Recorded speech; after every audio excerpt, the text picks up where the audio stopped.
Hey guys, welcome back to the Unleashed podcast. I'm your host, Ryan Rieger. Today we're chatting with my new friend, Garry Miles of the Good Place Institute.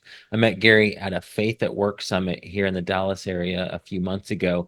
And the Good Place Institute is an organization that helps businesses bring faith into the workplace. So if you're a CEO or you lead a business and you want to figure out how to glorify God in your business, how to be a light to your employees, how to just bring God into your business. They help you with practical steps on how to do that. It's so cool.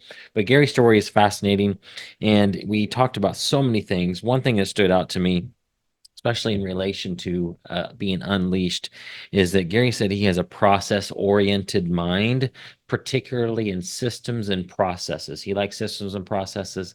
He wants to come in and organize things and make it look all neat. And it was just fascinating to hear how he said he geeks out on this and that that's something that he's just wired to do. And so now he gets to do that in his work at the Good Place Institute. So, and he even said, I think he used the word nerdy in our interview about his mind, how it thinks this way and how it might be weird to other people that he thinks this way. But what is that for you? What's that thing that to you, maybe to others, it's weird for you? You geek out on it. You're passionate about it. It even bothers you. When you walk into an atmosphere and you see something off, it bothers you, or just whatever. Just maybe other people look at it and like that's weird about you, or it's different about you. Maybe they celebrate it about you. Maybe they don't celebrate it. Whatever it is, it's unique to you. Well, for Garry, it's systems and processes thinking. And so that is now something that he's able to use in his business. And so, what is that for you? I want to just encourage you to think about what are those things that are unique to you, that it might be different about you, that might make you, quote, weird. And maybe those are things that God's placed in you for you to, and gives you clues about what you're supposed to be doing for Him. Because for you, those things just come easy, they come natural for you. So that was the big takeaway. There's a lot of takeaways from this episode. I know you're going to love it. If you're a business owner and you're interested in hearing more about what they do, I have a link in the show notes below for the Good Place Institute. But here is my interview with Garry. Garry, welcome to Unleashed. It's so good to see you. Thank you. I am really excited to have this conversation. Talk stories. Yes. Um, I wish we could do. Yeah, I don't know. Is there one out there of you telling yours? Because I Oh want to yeah, hear. absolutely. Okay, you have to share Yeah. with me then, because yeah, I Yeah. love this. I know we just met, but so this podcast is called Unleashed. This is only like your episode, depending on where we slot it in, it'll be like the eighth, ninth, or 10th episode. Right on. But I've been podcasting for 5 years, and before this, it was called Streams of Income, and I didn't want to lose all the audience that I'd built up over 5 years. We're teaching them how to make money online, how to get out of the job that they hate, and it's really practical stuff. So I just Yeah. made Unleashed season 2 of the Streams of Income podcast, rebranded it. So if you even go, you can't even find Streams of Income anymore. It's now all Okay. Unleashed. And I had a buddy take the Streams of Income brand. He's doing something different with it.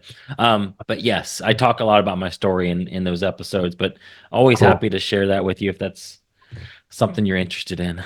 Yeah. Yeah. Absolutely. But yeah, so you said you like hearing stories, and so that's a big part of this.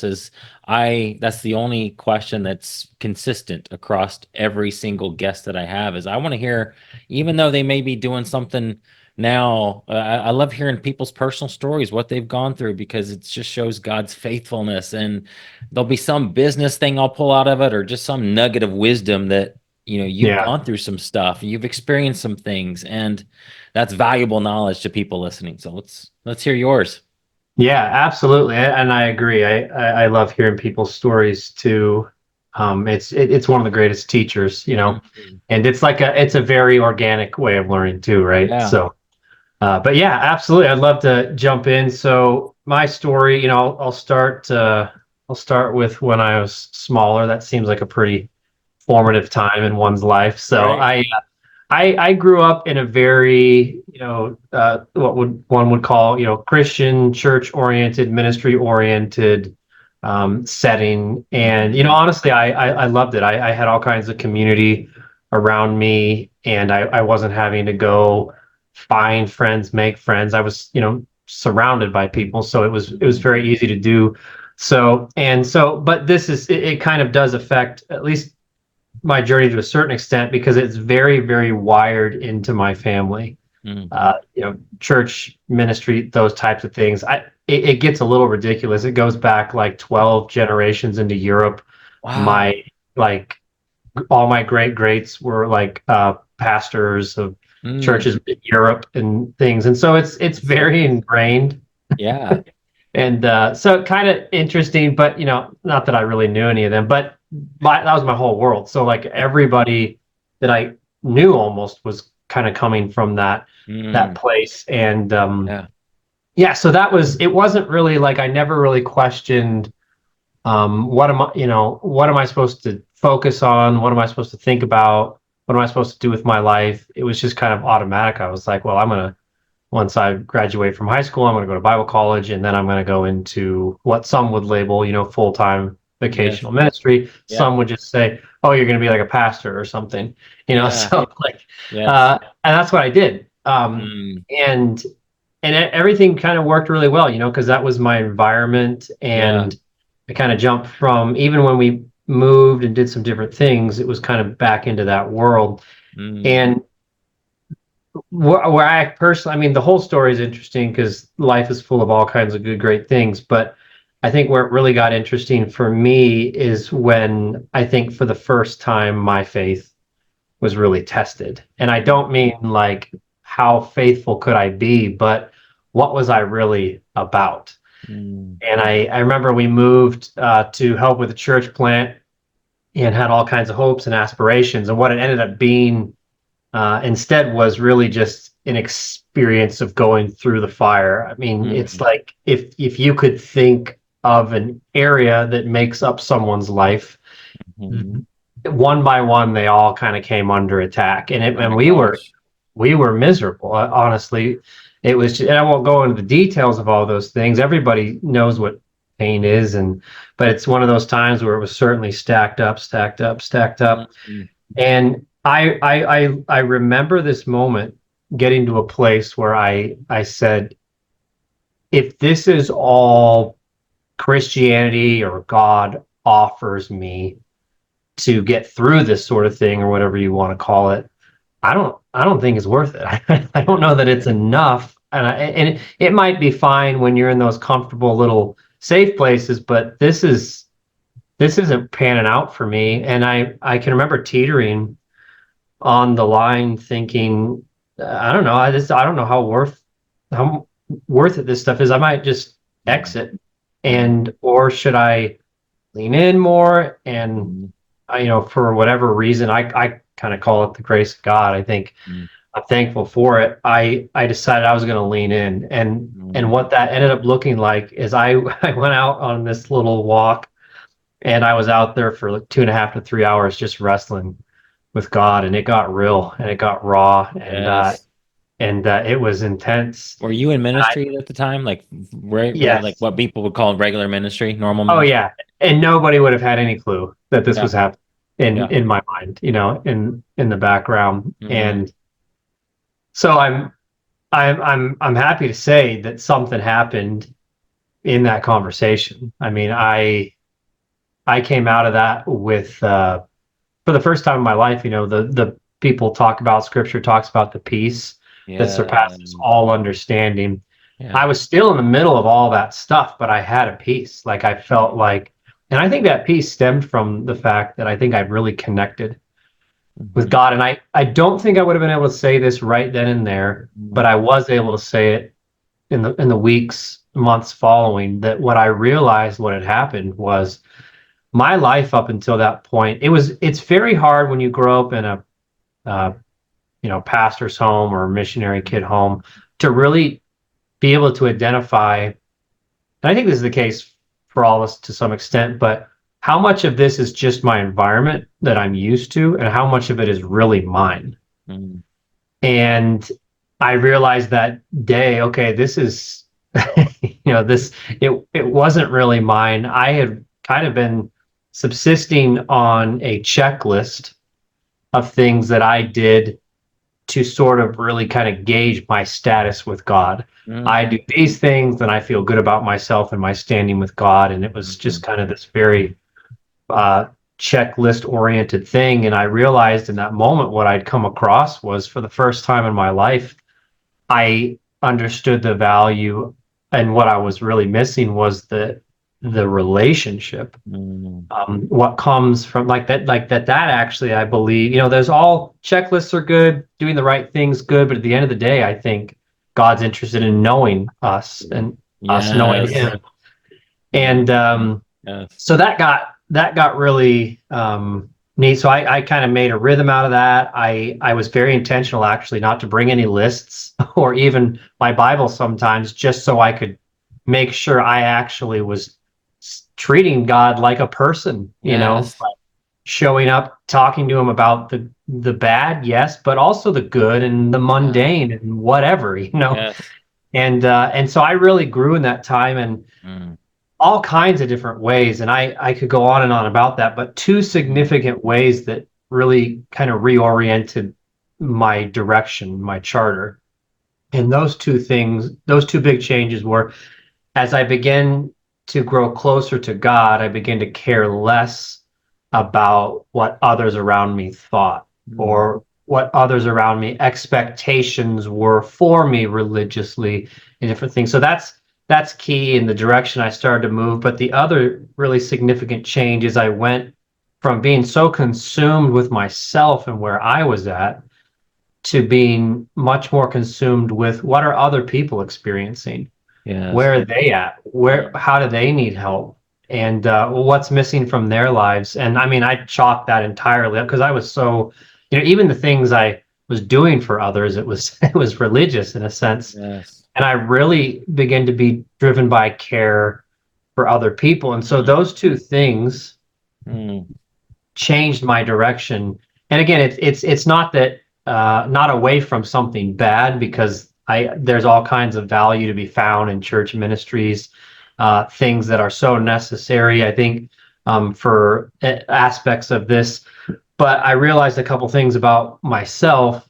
Is one, that I gained a freedom to go wherever God wanted me to go, yes. because I was no longer trying to please somebody else around me. It was like, this is about him. What does he think about this? How does he think I should spend my time? How did he gift me? And that began to steer me. And then the other aspect of that, as I began to care about people more, it Mm, was I got to a point where I was like, I actually think, in a lot of ways, there's a lot of ways to care for people, but I was really only surrounded by kind of one type of person, and mm, they all looked and acted and the yes. same type of background for the most part that I had. Yeah. And so, driven by those two ongoing conversations, one day I looked over, and this is going to sound weird because people who have always existed in the business world would never say this about the business world, but I looked over at the business world, which was very foreign to me, and I was like, okay, whoa, look at this. There's this thing called a business, which, you're like, are you serious? Like, shouldn't you? Yeah, well, that's the way it was. I was Yeah. very much wrapped up in ministry, and it's full of people from very different backgrounds, beliefs, cultures, experiences, and yet they're all coming together in one place, putting Mhm. up with each other, which is pretty rare in our world, to Yes. accomplish something together. And in that moment, I was like, that's where I'm supposed to be. Mm, That's mm, where that's that's the place among which I want to care for people and yes. help people. And so I was like, well, this is kind of weird, terrifying, exciting. And I made that transition to the business world. It was very, very weird.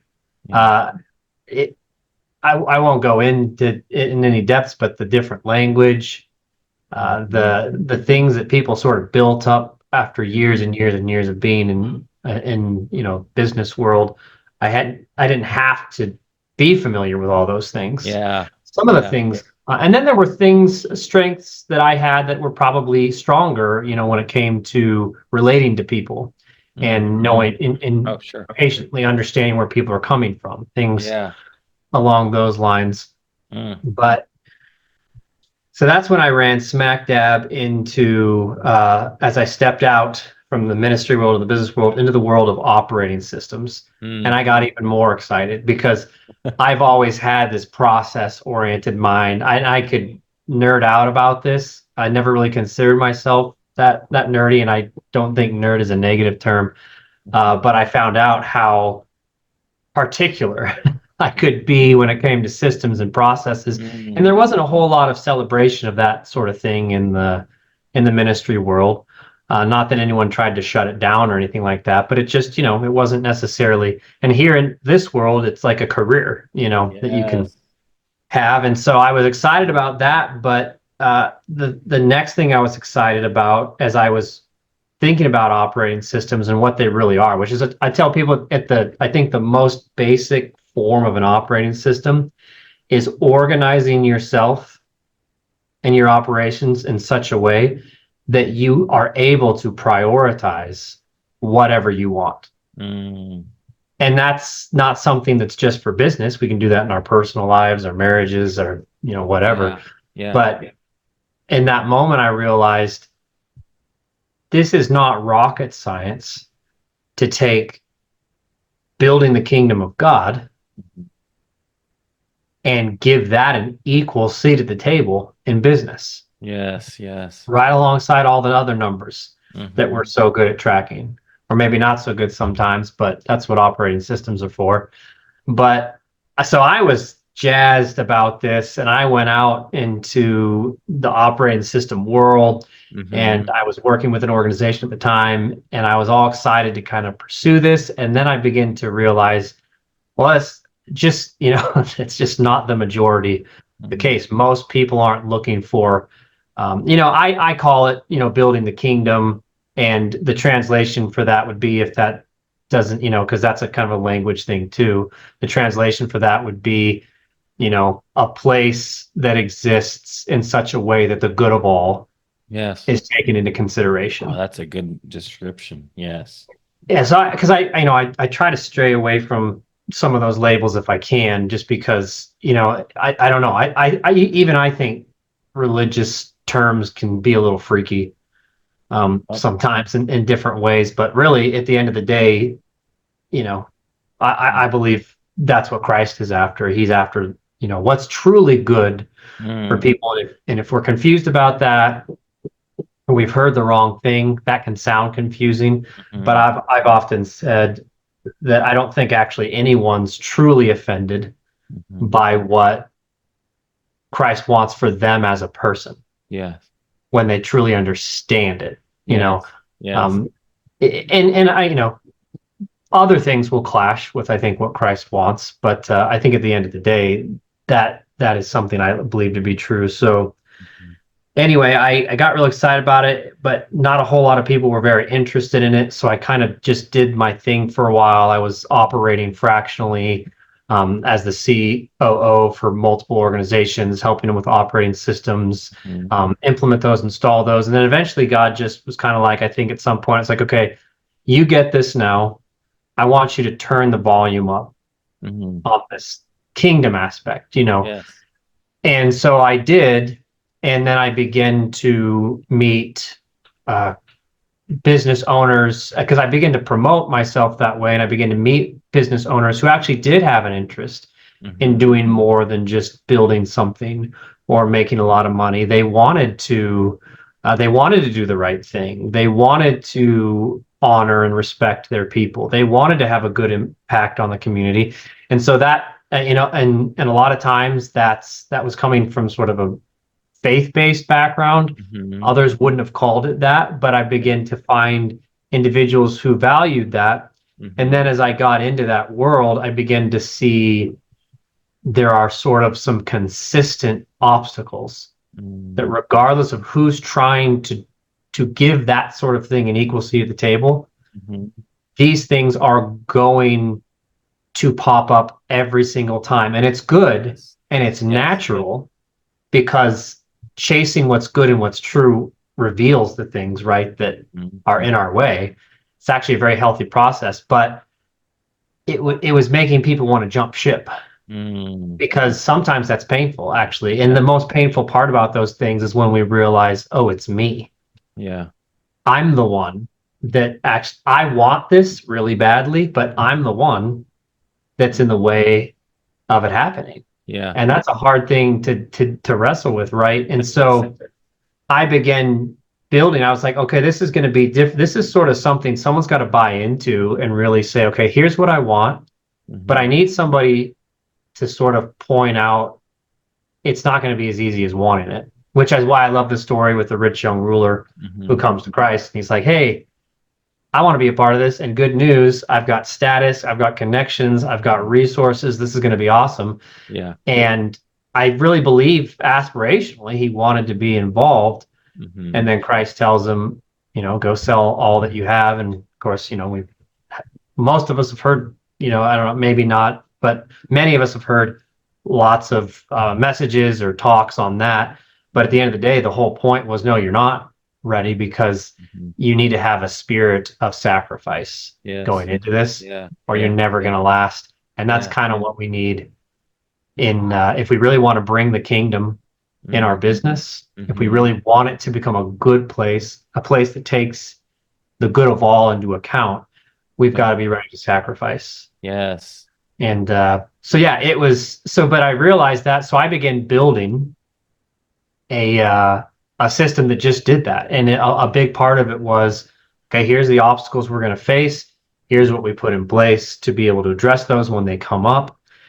And as I was doing that, I was introduced to an individual from the Good Place Institute, Yeah. which is where I am actually working now. Uh-huh. And we had one of the most exciting conversations of my life because it was like Mm. finishing each other's sentences about a very similar journey.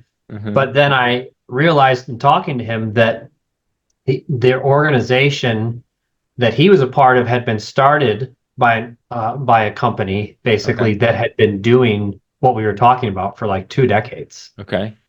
And so they built an entire operating system that, yeah, it would help take care of all your operational needs and Mhm. communication and things along those lines, but it was kingdom infused. It Mhm. was it was every tool was built and meant to represent how is this take the good of all into consideration, or Mm. if this business was open in the kingdom of God, how would it actually run? Mhm. If it ran strictly on like that's how the whole thing was built. It was derived from biblical principles, and Yeah. no one there is going to say we have the corner of the market on that. We're learning, we're growing, we're Mhm. trying to improve and stay true to those things. But it's the first time I'd come across something that really was just wholly, this is built Wow. on kingdom principles, and we see business as an opportunity to bring the kingdom, to value Mm. individuals, to build up good places, and Yes. stay economically regenerative at the Yes. same time. Oh my So gosh. we talked for several months, and Uh-huh. eventually I ended up coming on board, Yeah. and I get to be a part of a community of people that have built something and who share the same goal of Mhm. how incredible would it be if we talk about all these plans and outreaches and ways to make the world a better place, and they're all awesome. Mhm. But one of the things I like about this effort is these these things, they're already out there and Yeah. they're everywhere, and it's called business. Yes. Business leaders, business owners have the power and the ability to drastically change the lives of those who work for them Yes. and the space around that. And another thing I try to say often too, because I think we get confused about why we're here sometimes, what Mhm. our gifts are for, what's really going to satisfy us. And I think when we when we are building a business and growing a business, to make it as big as we can, when it's being built really to kind of make a monument to ourselves, Mm.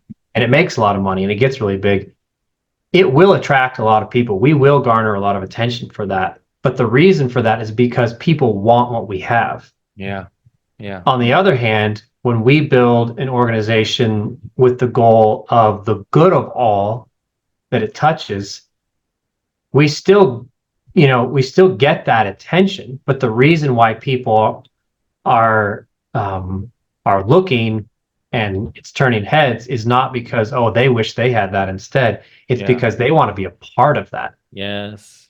And that's, to me, just Mm, when I'm on my deathbed and I think about my life and I'm like, did everybody want what I had, mm. or did they want to be a part of what I was doing or building because it was so good? I Yeah. know which one I want, Yes. you know? I Yeah. know which one I want. And so anyway, I could go on and on and on That's and on. so I good. absolutely Oh my love gosh. There's so many talking places we about it. could dive in and go Yeah. deeper, and on other podcast episodes we could. Like I just love how you went and connected with God. And I know I don't want to expound too much on this, but like this, it's precious because it's like I have a 7 year old and I can just see like if he came to me and just was trying to check off boxes, that's a Mhm. different relationship than when he wants me to just be with him and play Legos with him and just because he just wants that companionship. That's way vastly different. Yeah.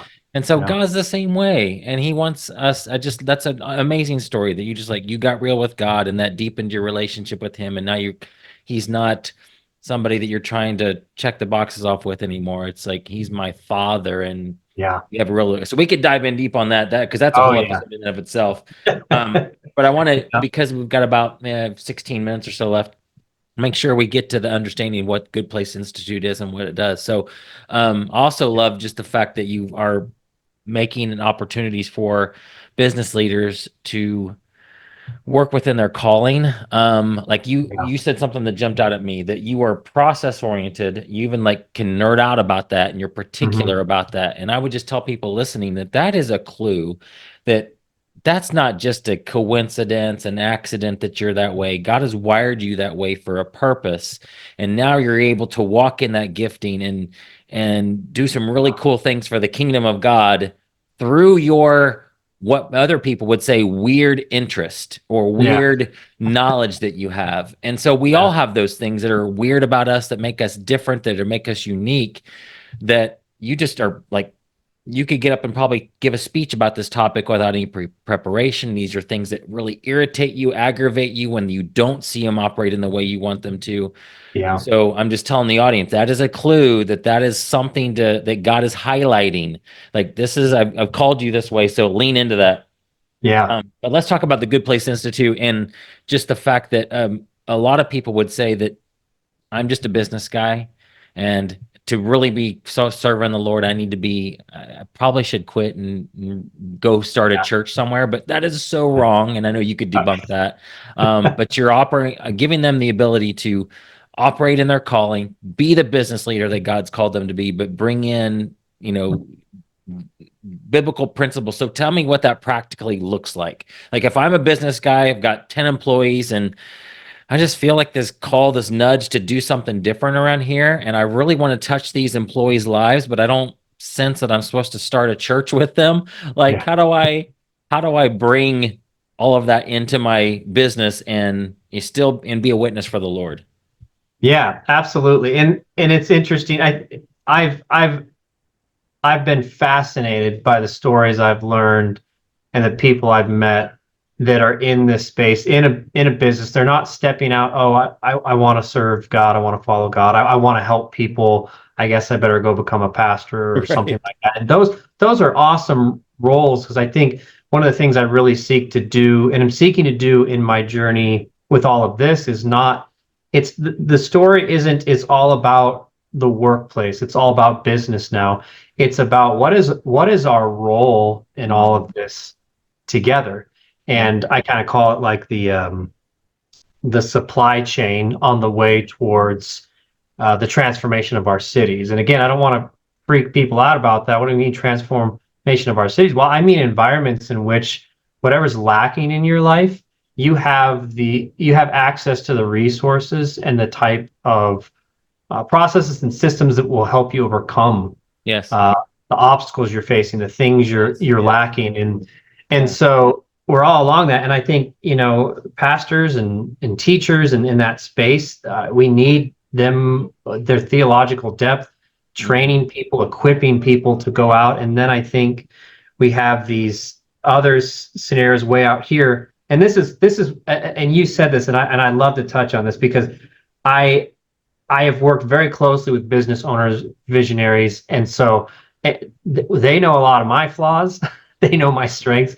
I know a lot of their strengths, and I'm fascinated by them. But I also know their flaws. But one of the beautiful things, this is why I wish we would talk more, is there's all this emphasis on churches to do outreach and Mhm. go to the community and help in the community, and and why I'm excited to talk to business owners and visionaries and people is, well, you don't have to. You're already there. Yes. You have the Yes. amount of good you can do Mm. from that perspective in people's lives where you spend all your time there. Yours isn't Yeah. necessarily an equipping ministry. Right. Yours is one, yeah, you are in the trenches. Yes. Just realize what God has gifted you to, because this Mhm. is one of the things I love about visionaries, business owners. They can take an idea Yeah. and create an entire ecosystem around it that Mhm. provides for people, that gives people shared purpose, vision. It's amazing. And Mhm. then it's like, okay, well, what are we going to do Mm. with that? And Yeah. so that's kind of where we come in. There's a Yeah. lot of groups out there, kind of peer group oriented groups that I love and I recommend them all the time. But for business owners and leaders to be a part of and really Mhm. work together on, are we patterning ourselves after the King? Mhm. Well, where Good Place Institute is trying to come in is, yeah, keep doing that. But we're all about patterning our businesses after the kingdom. Mm. So again, what does it look like when an organization operates that way? If it was in the kingdom, what would that look like? And so when we come in, one of the things, of course, we're going to help alleviate is operational issues Mhm. and financial issues. Because if you're going to really devote time and give kingdom an equal seat at the table, and I could spend a lot of time nerding out about how we would do that. But for the most part, I think people are familiar with, consultation and operating systems out there that do just that. And so there's lots of that out there, and that's a big part of what we do. But really what we're trying to ask every step of the way is, okay, well, what would the kingdom version of that look like? And Mm. one of the ways we do that is we kick that off right at the beginning. So everybody's familiar with, Simon Sinek's, which it's not Simon Sinek's, but I appreciate that he emphasized it because it went very, we were all reminded about why a much better way to approach business is why, what, how, and we love that. And we think that's great. And so many of the operating systems that I've worked with and gotten certified in start with why. I think the best ones up until that point for me personally started with why. And I Mhm. think if you're not, and you're just saying, okay, how do we fix this? Mhm. You're weaker if you're not starting with why. But the Good Place Institute, we look at that a little bit differently. We think why is very good, Mhm. but we want to start with who. Mhm. Let's take a step back and ask who. Because when we sit in a room, and I've done this, multiple times, sitting in a room with leadership teams and saying, okay, now, but why are we going to do this? And everybody's kind of trying to think of, well, what's going to give buying from us more meaning, Mhm. and that's not always a cheap approach. Like it can kind of get you to somewhere more meaningful.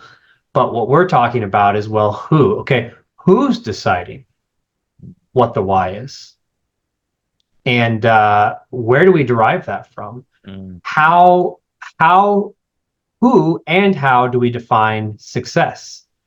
Mhm. And when I've seen, and others, you can look at it two different ways. I look at it as bringing God in on the conversation, but I also Yes. look at it, like we said earlier, as bringing in what's actually going to make the lives of the people here better, what's actually going to improve our community and the space around us and our business. But the change, in what the why becomes Mm, is, in my experience, drastic, mm, because you're beginning to focus on the right things, the mm, things that will actually steer you towards. We have three aims at the mhm, Good Place, and that the three aims are value people, mhm. build good places, and be economically regenerative. Those are the three aims, and that we say make up a good place organization. So basically, if you're aiming for those three things, valuing people, by that we mean, you know, either encouraging them to their absolute fullest potential, Yeah. or we could say truly discipling them. Yes. You know, Oh, that's good. building good places is, well, what's going to actually be efficient and be a life-giving way to go about work. Yes. um we would say, what's going to bring the kingdom? Yes. What does that kingdom business look like? And then being economically regenerative, like what's going to give us, the continued ability to be able to build this good thing, or we'd say, building a surplus Yeah. so that we can extend our reach of goodness, Mm, beyond operations into the people and yeah. then into our community. Yeah. And so basically, we're kind of we're gonna start with people in a very different conversation than people are used to having, because Mhm. often what we think of when we think of bringing God in is we think, okay, let's just kind of take what the church is doing in their services and programs, and let's pick it up, bring it over, and drop it on top of our business. So, Right. and it's good stuff. So now we're praying there, and Uh-huh. and scripture is seen there, and Yeah. we might be making an effort to evangelize and Mhm. different things along those lines. But and we talk about this too, like, well, if it's a business that's operating the kingdom, do you necessarily still need those things Mm. anymore? When in the kingdom of God, in the kingdom of heaven, Right. when we've eventually gotten there. So what are we just all going to throw up our hands and do nothing, for eternity, or are we still Right. going to be so if we're still going to be having community and interacting and Mhm. providing and using our gifts with each other and different things in heaven, or whatever you want to call it, or eternity or whatever, what would we be doing then? you Yeah. know and so that's kind of what we're really delving into. Mm. What are those things that make up a kingdom oriented business and operating system? And then we'll take that, and I'm probably nerding out too much That's already, all good.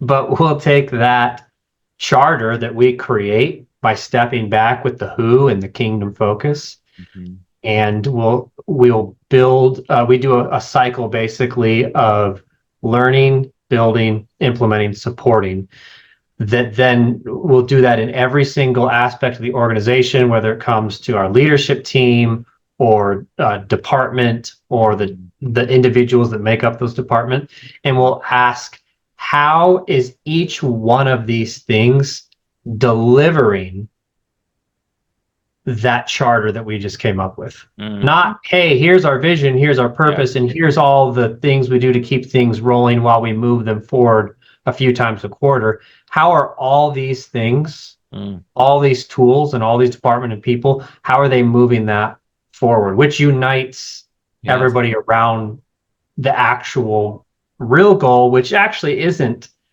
the business itself.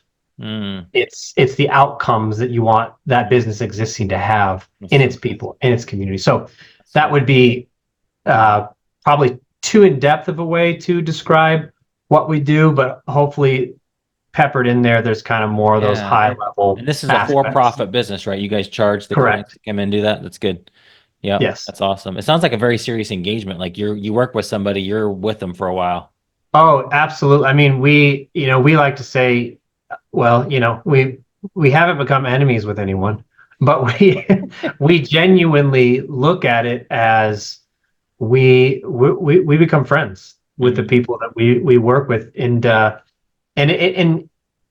a lot of there's a lot of great systems out there, and I particularly like the way we go about it because we're with people on a weekly basis. Mm. And a lot of times Mm. Someone is just there for, every 3 months or something pops in. Mm. We're there every week. Wow. Really, because at the end of the day, we exist to multiply And you're good there in places. person? So if it all depends on the type Okay. of engagement they can create, Sure. but yes, we do go in person. That's awesome. But if someone opts for virtual, Yeah. then we That's will good. also do it virtual. Yeah. So And then we're a couple minutes of remaining. I'm curious. Uh, there's got to be some really cool stories you could share. Like, and you could probably go on and on and on about this. What are some highlights of like once a company implemented your program? What's some of the cool things that have come out of that? yeah, so that is exciting. And in some of these, I get a lot of them mixed up because there's all kinds of cool people doing cool stuff all over the Yeah. place. And Hmm. I could tell cool stories about all kinds of aspects of the faith at work movement. But I think what's actually more important is to tell the stories that we're usually waiting for stories where it's like, hey, this happened in an entire nation Hmm. to change course. When we're talking about good places, I think we have to kind of let go of the celebrity status, Hmm. and being that thing that everyone goes, whoa, would you look at that? Look at that. That place makes billions now, and now they can give millions to charities. Hmm. That's not necessarily what we're about. Like a good example of this would be like when people who work for you in your organization Hmm. find so much value Hmm. and what we would say shalom Hmm. and just centeredness from being in your organization Hmm. that they make decisions like changing their major in college so that they can fill a role at your organization that wasn't even in their future. Yes. Yes. You know what I mean? Like, Yeah. because at the Wow. and at the end of the day, for us, like we really said, it's about good places, and I think that's hard for us, especially in American culture, but it is more than worth it Hmm. to make one person's life Hmm. good, Yes. right? Hmm. Like and I feel like that's a sign we're getting to the heart of what it's all about, right? Yeah. That's the Yeah. lost sheep, whatever, you Yes. know, the That's so the good. the one out of the 99. Yes. Um, and so that I would say those are kind of my favorite types Yeah. of stories because I know that person and depending on what community we grew up in, some of us have no clue just having one relationship or something somewhere that's not just trying to take from them. Yeah. Yeah. What that does to the difference, sometimes it's the difference between somebody deciding to continue this life Hmm. and not. And so that's the kind of example I would give because I I love think it. I think the people who would be excited about working with us are excited about making that kind of a difference in people's Yes. lives. I love it. How can people find you? Yeah, so probably the easiest way is just Okay. goodplaceinstitute.com. Perfect. And if you get on there, you can reach out to any one of us, but just kind of whatever you're looking for, we absolutely love, like we're doing here, like you've said you love, we like to hear people's stories. And anybody who reaches out to us because something sparked in Hmm. them because of some of this conversation, Yeah. Yeah. we love hearing how they got to that place Yeah. where something sparked. And one of the things I just get so excited, sorry, I'll throw this in there real All quick. good. God wants to do so much more creatively Hmm. in this world than we give him space to do, I Hmm. think. Yeah. And we're so often obsessed with sort of facilitating what already exists, Hmm. adopting the world's model and sprinkling Christianity on top of it. Hmm. God wants to take what's not good for all, what's not kingdom, and Hmm. he wants to lead visionaries and business owners and different people in revealing to them the ways in which he wants to redeem those things Yes. that Yes. are ruining people's lives honestly right now. Hmm. And so I get so Hmm. anyone, like if there's any of that, I believe it's in it. I believe it's in everyone that's been gifted that way, but especially, if that's where you are and that's the first time you've ever heard that, if you've heard that and you've been thinking about it, please reach out. We'll even do a free consultation with your business just to kind of connect what we're talking about specifically to where your business is at, Mhm. or whatever it might be. That's good. But yeah, simply getting on the website and just send us a Okay. message. And I'm happy if people reach out to me personally too. Love it. That's awesome as well. So Awesome. Garry, thanks for yeah. being on. And let's do this again because there's so much more we could dive into than this. Oh, I'd Covered the love it. very snippet. Yeah, and I want to do the reversal where Okay. we got to catch everybody up to your story and Sure. then jump in from there Yeah. together. Okay. Right? Sounds That'd good. be Appreciate cool. you being on, man. Yeah, absolutely. Thank you so much.